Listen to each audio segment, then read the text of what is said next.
Hello my dear student, welcome back to Deepak classes.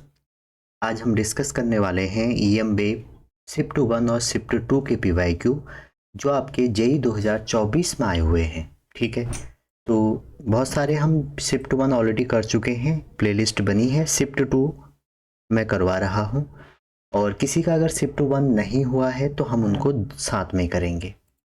पहला question है EM web, सबसे आसान चैप्टर है, सबसे आसान क्वेश्चन यहाँ से आते हैं और पीवाईक्यू पे बेसिस आते हैं, पीवाईक्यू से बाहर नहीं आते हैं।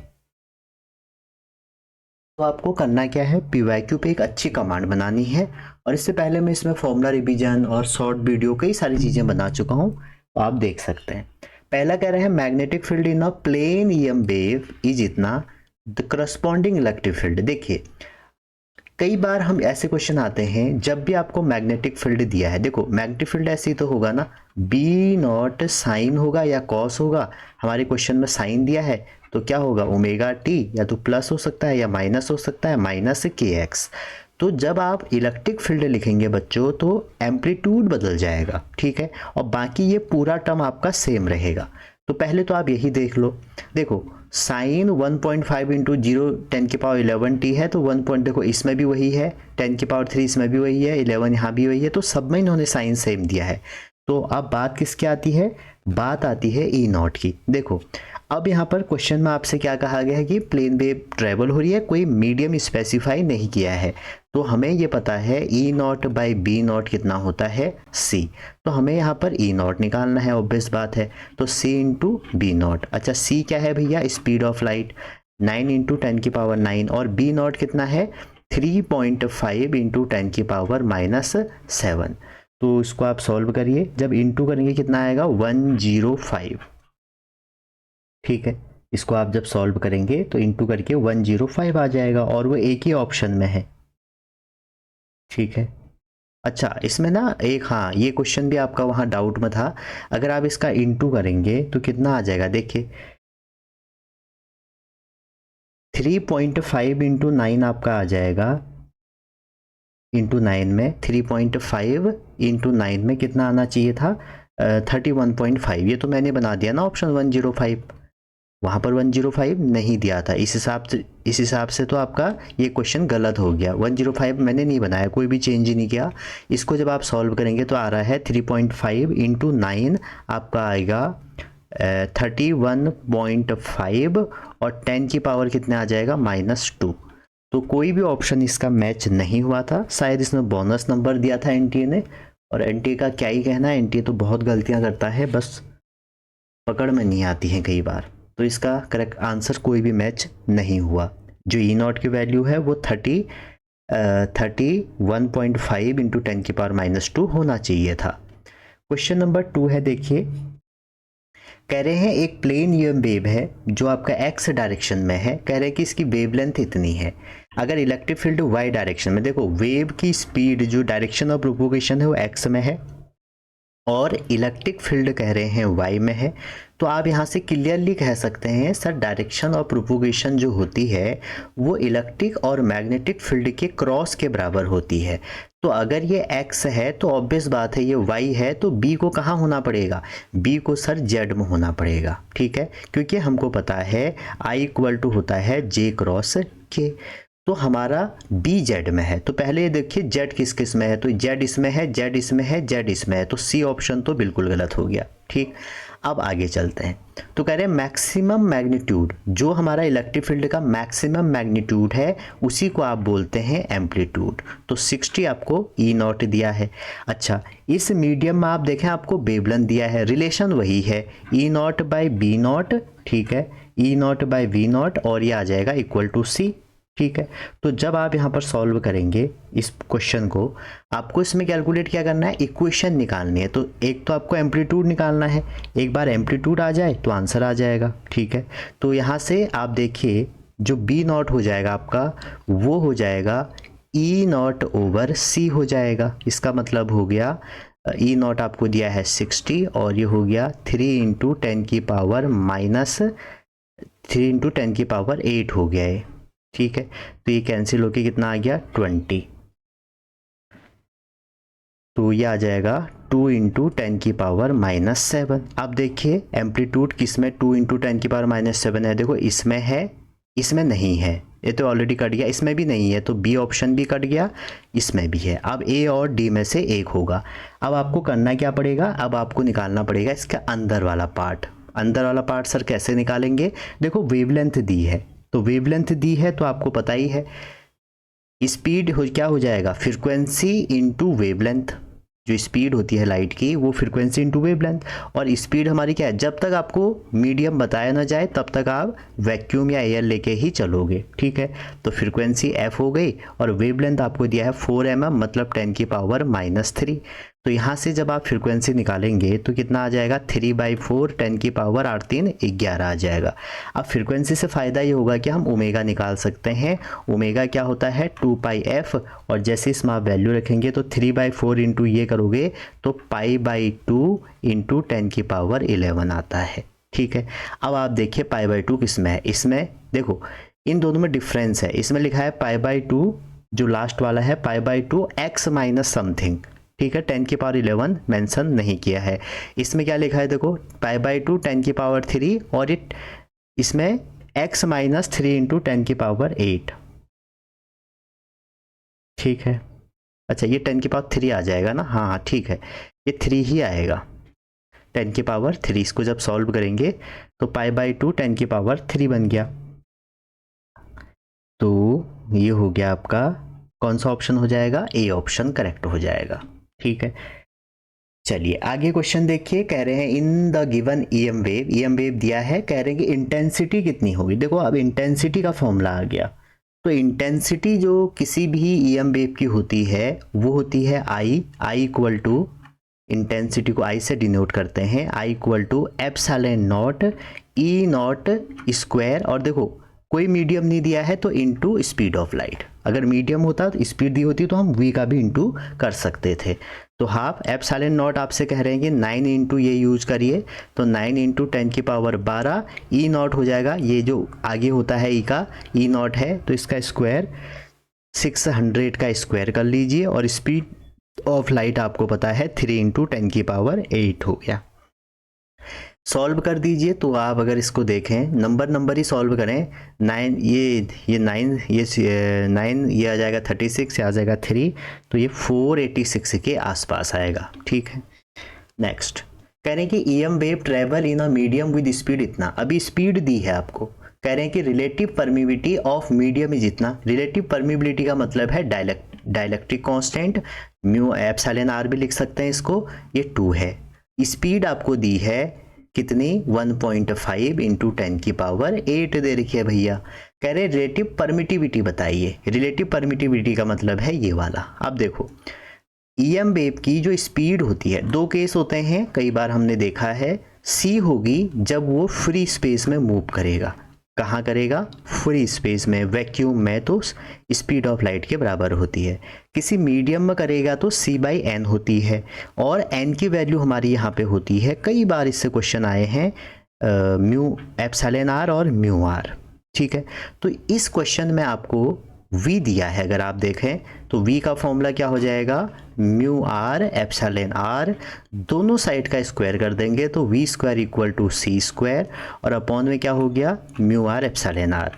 तो हमें तो म्यू आर निकालना है भैया, तो म्यू आर इधर ले लो, तो ये हो जाएगा C square over V square epsilon R, रख दो वैल्यू। अब देखो सी स्क्वायर जो है आपका, ठीक है, सी स्क्वायर की वैल्यू आपको दी, सी तो आपको पता ही रहता है, तो ये आ जाएगा म्यू आर इक्वल टू 3 का स्क्वायर कितना हो गया 9, और 10 की पावर 16 हो गया, अपॉन में वी स्क्वायर, ये 1.5 का स्क्वायर करना पड़ेगा आपको, ठीक है, 2.25, और 10 की पावर आ जाएगा 16, ठीक है, इनटू ये आपको दिया है 2, तो ये भी इससे कैंसिल हो गया। अब आप इसको सॉल्व करेंगे तो ये आ जाएगा 3.4, कैलकुलेट कर लेता हूँ, तो ये आंसर आ जाएगा आपका 2, कितना आ जाएगा 2 आंसर आ जाएगा। अच्छा ना उल्टा लिख दिया हाँ मैंने, ये जो ये है ये म्यू आर दिया है और ये आपको एप्सिलॉन आर दिया है, तो ये हमारा एप्सिलॉन आर है, ठीक है। परमिटिविटी जो होती है वो एप्सिलॉन आर होती है, और परमिबिलिटी जो होती है वो म्यू आर होती है, ठीक। आगे चलिए, आपको मैच करना है। बहुत इजी क्वेश्चन आते हैं, मैं आपसे बार बार कह रहा हूँ। अगर आपको इस चैप्टर को कंप्लीट करना है, आप हमारे फॉर्मूला रिवीजन सीरीज में भी जा सकते हैं, वहाँ भी मिल जाएगा। जे रिवीजन चेकलिस्ट करके है, मैंने उसमें इस चैप्टर के हर टाइप का क्वेश्चन बताया है, वो भी आप देख सकते हैं। ठीक है, वो जेई के लिए ही सीरीज है, स्पेशली नीट वाले देखें तो अच्छी बात है, लेकिन जेई के लिए वो बनाई गई है, जेई रिवीजन चेकलिस्ट। तो कह रहे हैं इसमें मैच करो। अब मैच ऐसा करना है उनकी वेवलेंथ रेंज। तो देखो, मैंने आपको एक बताया है, एक रिलेशन, आप इसको ऐसे याद रखो, गाड़ी X U V in my range, ये आपको वेवलेंथ का एक रफ आइडिया दिला देगा। वैसे तो आपको रेंज पता होना चाहिए। जी से हो गया गामा, एक्स से हो गया एक्सरे, यू से हो गया यूवी, विजिबल, इंफ्रारेड, माइक्रोवेव और रेडियो वेव। और जैसे आप इस साइड को जाओगे तो लैम्डा क्या हो जाएगा, इंक्रीज हो जाएगा। आप यहाँ से देख सकते हैं कि कौन बड़ा है कौन छोटा है। तो जो इंफ्रारेड है उसकी लीस्ट होनी चाहिए जो हमें दिया है। ठीक है, तो इस हिसाब से जो हमारा फर्स्ट वाला है उसका क्या होना चाहिए, थर्ड होना चाहिए। और जो हमारा बी है, यू बी है, उसका क्या होना चाहिए, सेकंड होना चाहिए। ठीक है, ये पता होना चाहिए 400 700। और यू बी के बाद हमारा क्या आएगा, जो सी वाला है हमारा एक्सरे है, उसका क्या होना चाहिए, फोर्थ होना चाहिए। ठीक है, और डी का जो होना चाहिए वो फर्स्ट होना चाहिए। तो ऐसा ऑप्शन किस में है, पहले में है। ए का थर्ड, बी का सेकंड, फोर्थ। आप जाना एनसीईआरटी में टेबल पड़ी है, आप इसको ध्यान में रख लेना। ठीक है, आगे कहते हैं आपसे क्वेश्चन, एक अल्टरनेटिंग वोल्टेज है, ठीक है, जिसका ईएमएफ दिया गया है। इस बार वोल्टेज का ईएमएफ दिया गया है, ये बात ध्यान रखना। और कह रहे हैं कि 4 किलो हर्ट्ज हमने उस पर क्या किया, फ्रीक्वेंसी अप्लाई करी, किसके अक्रॉस, कैपेसिटर के। तो मैक्सिमम डिस्प्लेसमेंट करंट कितना होगा।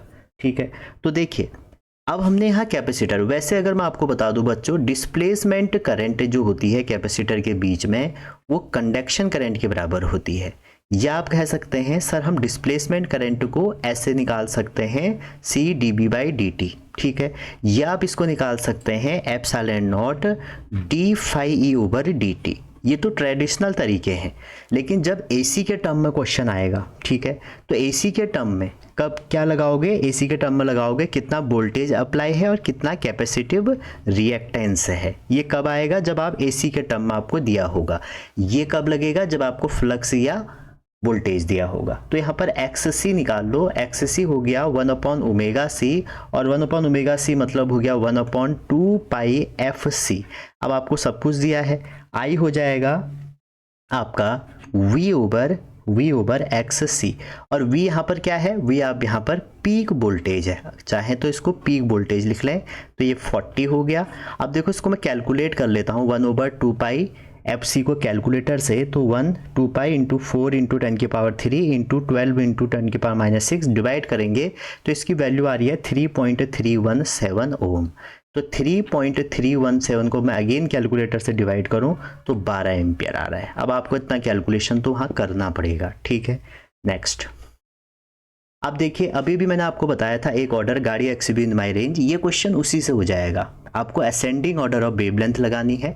तो गामा की जो वेवलेंथ होती है वो सबसे कम होती है, तो λ1 कम होना चाहिए। तो देखते हैं कहाँ है कम, देखो इसमें कम है। एक ही ऑप्शन आपका देखना पड़ा और सी वाला एकदम से सही हो गया। ठीक है, नेक्स्ट।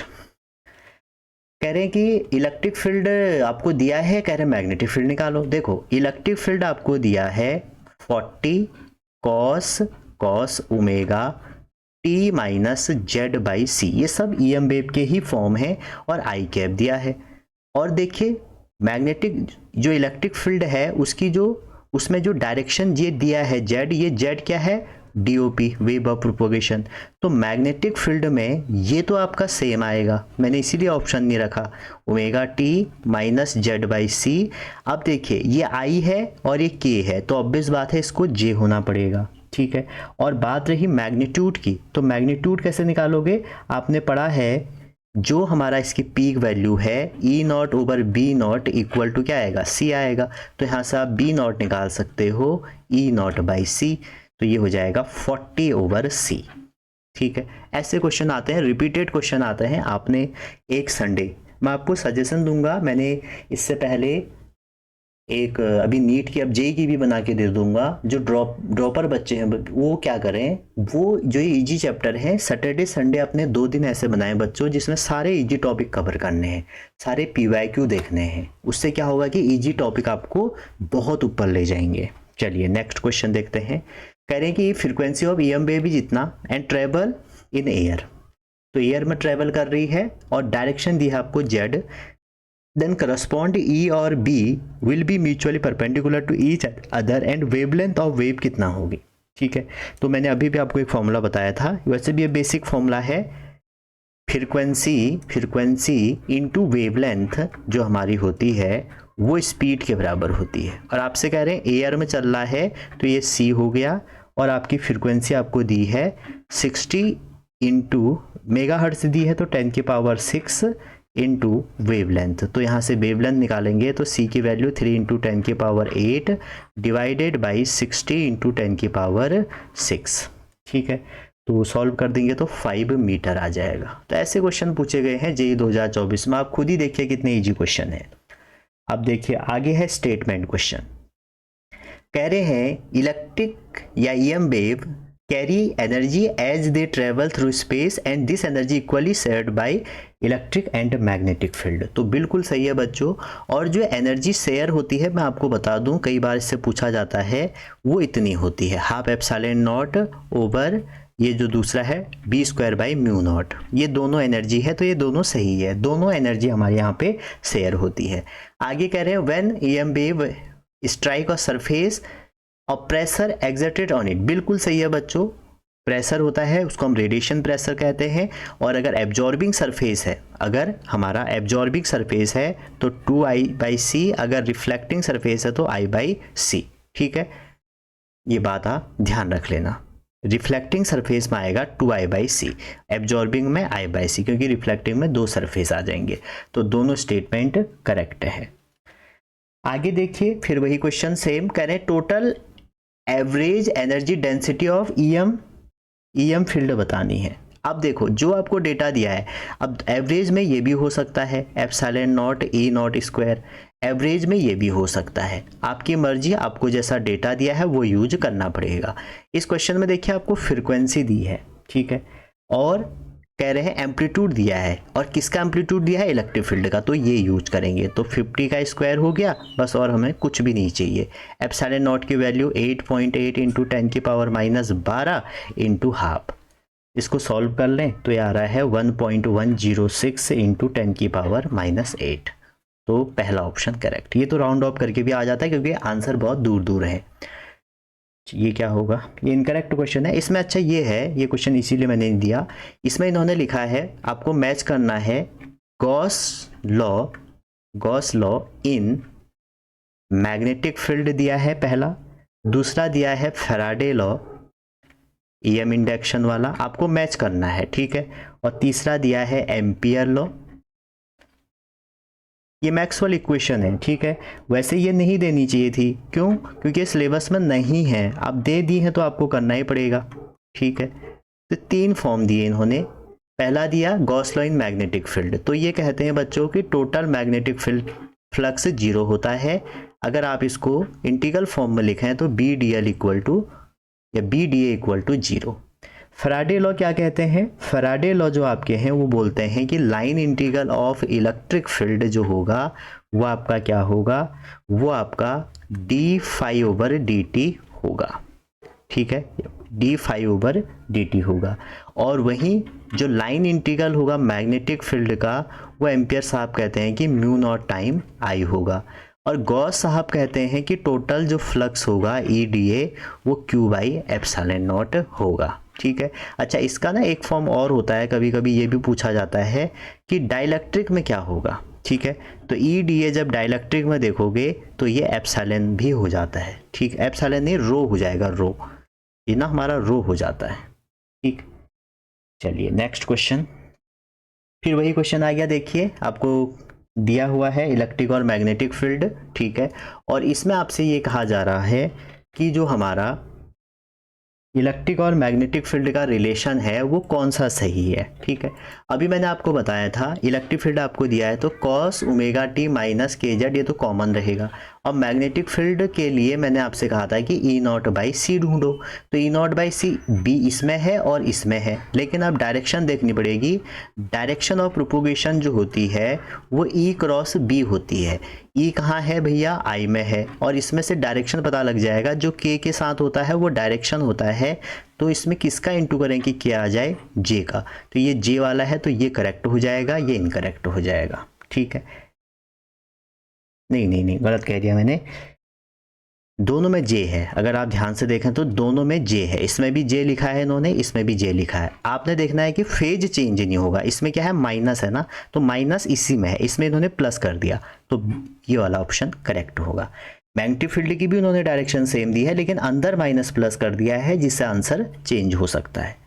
चलिए आगे देखते हैं। करेक्ट, प्लेन ईएम वेव है जिसकी फ्रीक्वेंसी इतनी है, ट्रेवल इतना। देखो अभी भी क्वेश्चन आया था, रिपीट हो गया है, आप इसको करेंगे, ये आपके लिए होमवर्क है। नेक्स्ट क्वेश्चन देखते हैं। 15 क्वेश्चन कह रहा है an object is placed in a medium of refractive index इतना, ईएम वेव की इंटेंसिटी इतनी है, falling on object is absorb completely the radiation pressure. ठीक है, तो आपसे कह रहे हैं ये हमने एब्जॉर्ब कर लिया है कंप्लीटली, तो पूछा जा रहा है कि रेडिएशन प्रेशर क्या होगा। अभी भी मैंने बताया था आपको, जो रेडिएशन प्रेशर है वो या तो होता है I/C और या होता है 2I/C। आप C ना करके इसको एक काम करिए, क्योंकि मीडियम अगर दे दिया जाएगा तो स्पीड हो जाएगी। ठीक है, अब इसमें मैंने आपको ये भी कंडीशन बताई थी कि जो I/C है ये किसके लिए है, जब सरफेस एब्जॉर्ब करता हो। ठीक है, और 2I/C किसके लिए है, जब सरफेस रिफ्लेक्ट करेगा, क्योंकि रिफ्लेक्ट में दो सरफेस आ जाएंगे। ठीक है, अब यहाँ पर रिफ्रैक्टिव इंडेक्स दिया है, अगर आप ध्यान से देखें तो यहाँ पर C वाला फॉर्मूला नहीं लगेगा, मीडियम वाला लगेगा। क्लियर हो गया। अब आपको फॉर्मूला लगाना है, radiation pressure equal to absorbing surface है तो I/V हो जाएगा। ठीक है, अब देखिए रिफ्रैक्टिव इंडेक्स आपने पढ़ा होगा ऑप्टिक्स में, C/V होता है, तो यहाँ से V की वैल्यू क्या आ जाएगी, C/N। तो आप इसको ऐसे भी लिख सकते हो I × N/C। Intensity I think they रखी है इन्होंने 6 × 10⁸।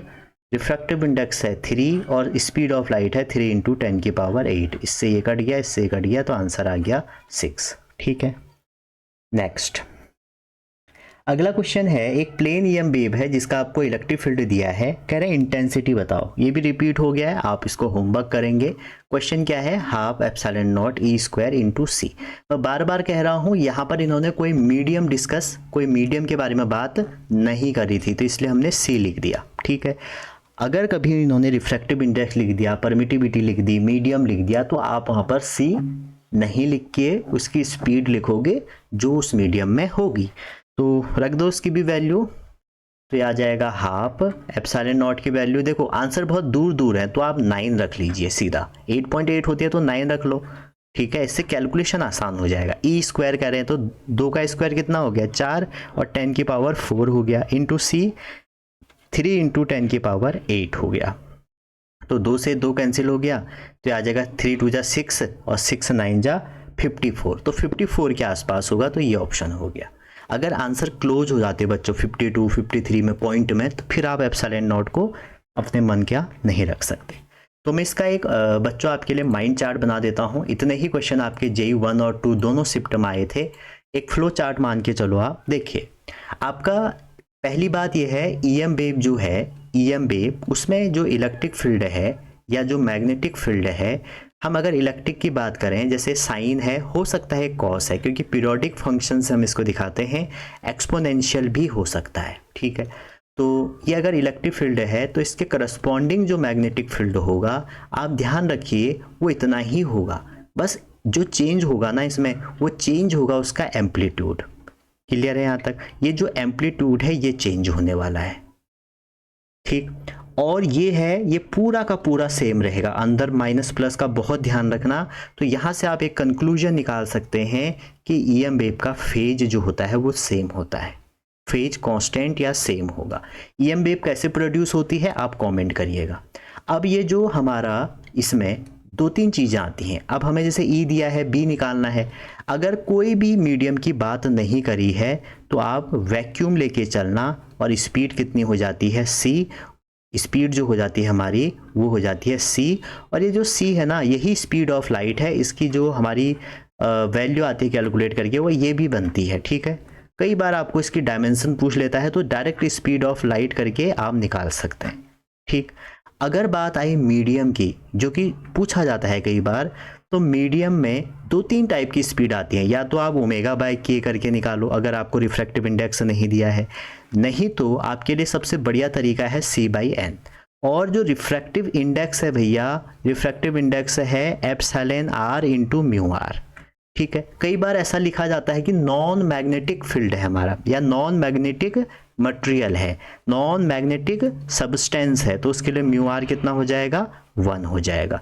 तो इन दोनों से हमारा आप जनरलाइज करके देख सकते हैं कि E0/B0 आपका क्या आ जाएगा, स्पीड आ जाएगा। अब वो डिपेंड करता है कि C रखना है या V रखना है, पहली बात। दूसरी बात, यहाँ पर जो हमारा रेडिएशन प्रेशर है, रेडिएशन प्रेशर जो है वो भी 2 फॉर्मूले बनते हैं जिनसे बहुत क्वेश्चन आता है। एक I/, स्पीड लिख देता हूँ मैं, अब आप समझ गए हो मैं स्पीड क्यों कह रहा हूँ।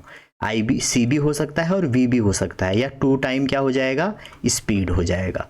अब इसमें ध्यान रखना, जब रिफ्लेक्टिंग होगा तब 2 का फैक्टर का इंटू होता है, रिफ्लेक्टिंग में 2 सरफेस आ जाएंगे और इसमें एब्जॉर्बिंग हो जाएगा।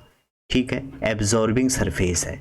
एक बात और ध्यान रखिए, अगर एनर्जी डेंसिटी, जो EM वेव की एनर्जी डेंसिटी होती है म्यू ई और म्यू एम, ठीक है, दोनों का फॉर्मूला हाफ एप्सिलॉन नॉट, एक का होता है E² और half B² over mu naught. ये जो दोनों एनर्जी डेंसिटी हैं इक्वली कंट्रीब्यूट करती हैं इलेक्ट्रिक फील्ड और मैग्नेटिक फील्ड। तो कई बार क्वेश्चन ये आता है कि इलेक्ट्रिक ओवर मैग्नेटिक का रेशियो बताओ, तो 1 आ जाएगा। अगर इलेक्ट्रिक ओवर या मैग्नेटिक ओवर टोटल का रेशियो पूछेंगे तो कितना आ जाएगा, 1/2 आ जाएगा। ठीक है, बात करते हैं इंटेंसिटी की, तो इंटेंसिटी के भी 2 फॉर्मूले होते हैं, एप्सिलॉन नॉट E², और डिपेंड करता है क्या है, यहाँ पर स्पीड C है या V है। ठीक है, और ऐसे आपके फॉर्मूले बन सकते हैं। और लास्ट में एक स्पेक्ट्रम आपको ध्यान रखना है, स्पेक्ट्रम जो NCERT में दिया है बिल्कुल डिट्टो अपने छाप लेना है, या आप हमारे फॉर्मूला रिवीजन से देख सकते हो, आप हमारी JEE चेकलिस्ट से देख सकते हो। चेकलिस्ट में मैंने ये सारी चीज़ें ऑलरेडी कवर कर रखी हैं। तो मिलते हैं अगली वीडियो में, अगले PYQ में। तब तक अपना ध्यान रखिए, पढ़ते रहिए और पॉजिटिव रहिए। ठीक है, थैंक यू।